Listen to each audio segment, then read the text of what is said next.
Hi, Stephanie. It's Ann. Sorry for the delay. I had some unexpected company to drop by, some old friends I hadn't seen in a while. So, anyway, let me show you what I was talking about. This is what you're trying to achieve. Uh, I fussed with J and C, and the fact that the letter J has been manipulated. I just couldn't get those two to work. But if I show you the technique, obviously you'll spend the time to manipulate the sizes of both of these letters so that they do work. So what I did was I just went to, let's see, let me click on here. The font is Sitka subheading.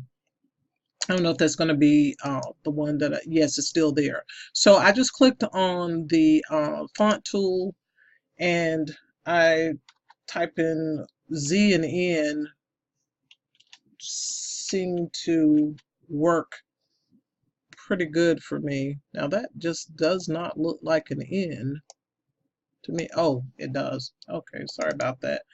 I need to put it on caps. And so, let's see, that was Sitka something heading. Okay, yes, that looks like that's what it is. So with this, I always make a few duplicates because in my excitement or rush when I figure out how to do something, I always end up using my last one and have to start the process again. So I'm just going to go ahead and delete this one. So with these two here, I won't put it here on the design page because you can do this anywhere on here, but I'll do it up here. And so the first thing that you want to do, well, I'm just going to make them bigger first. Sorry about all the moving around. The first thing you need to do is to make it an object. So you go to Path, Object to Path, then go to Object and Ungroup so that they're separate letters. And so now that they're separate letters, click off of it. I'm going to put the Z on top of the letter N, but even there you see that there is an overlap there. So I'm going to bring this Z out to where it's a little bit longer, and I'll make the N a little bit longer as well. I need a little more space than that to get this overlapping done. So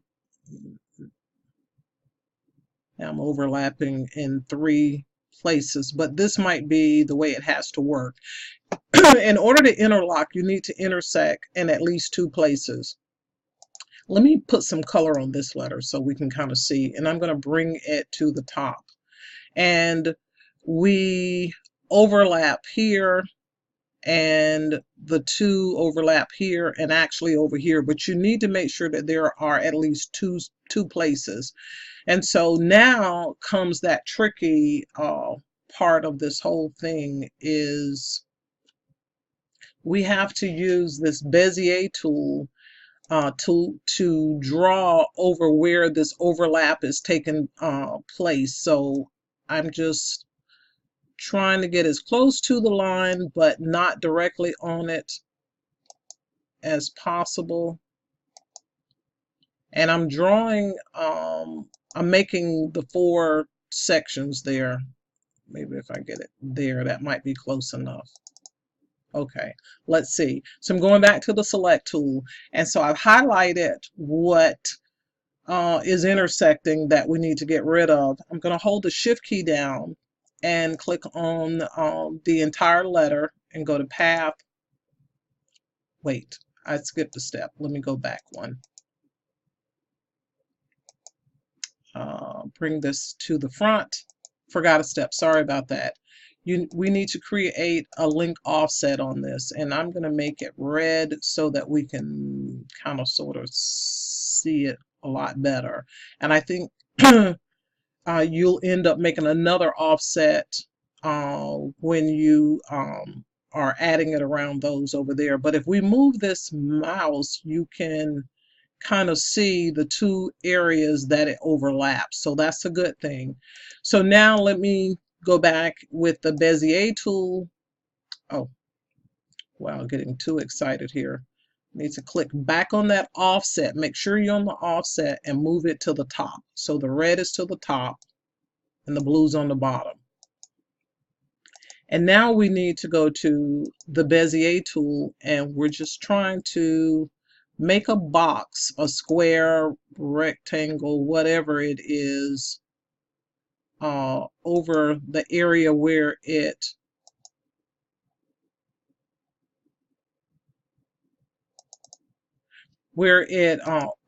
intersects at. So we have those two. We got the red highlighted. Hold the shift key down, click the entire red letter, and then we're going to say path difference. And while it's still highlighted, hold that shift key down again and click on the black letter and go path difference. Looks like the blue is laying on top of the black underneath, but we're going to click on this blue and we're going to lower it to the bottom. And now you have where in places here, the N looks like it's on top, and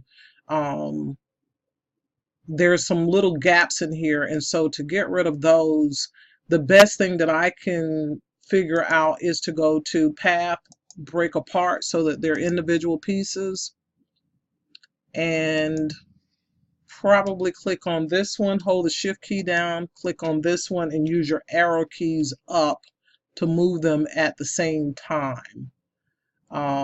And here, hold the shift key down. Let's grab the other half of this and use the arrow keys to kind of make them come down to where they intersect, where they're touching even more. And of course, you've got those gaps in there. But this is how you do both of these letters. So we basically have did all of the difference on the bottom letter, the N, and the top one sort of stayed the same. Now to try and get a look of what is over here, just bring it over some.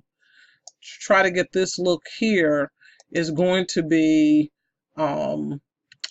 adding some offsets to it, and of course, you know, I've moved this already, so let me just go back and undo where it was a little bit there. That might make more sense. So I'm going to use a dropper tool and click here and make it purple. And hold the shift key down so I can group all of these pieces together, and I'll make it purple as well. So both are purple. And the next thing that we want to do is to create this offset. So we'll go back to the link offset, and I'll just pick any color because I just really want to see how thick this offset is so that things still kind of gel together. That might be too thick, but I'm going to click on the dropper and click over here on the gold. And now I'm going to go back and click on the letter N, and I'll do the same thing with it. And I can't find my offset, probably because I need to combine them. Okay, now it looks like it's all combined. And let's see if it lets me do this offset now. Yes, I see that little diamond there. So let me go back, pick another color. That might be a bit too thick, but we shall see. There you go.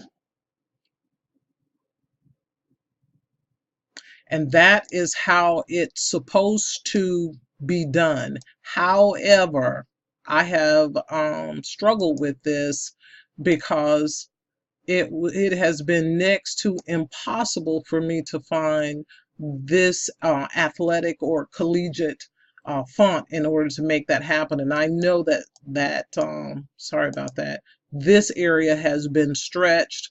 The J obviously is larger than the C, but that's how it's supposed to be done. So I'm going to end this now. Feel free to post whatever questions that you have. If you find a better resolution of this, upload it and tag me, and I'll do my best to just do a trace on it. But I can't trace this one because there's too many shadows and tones that's going on.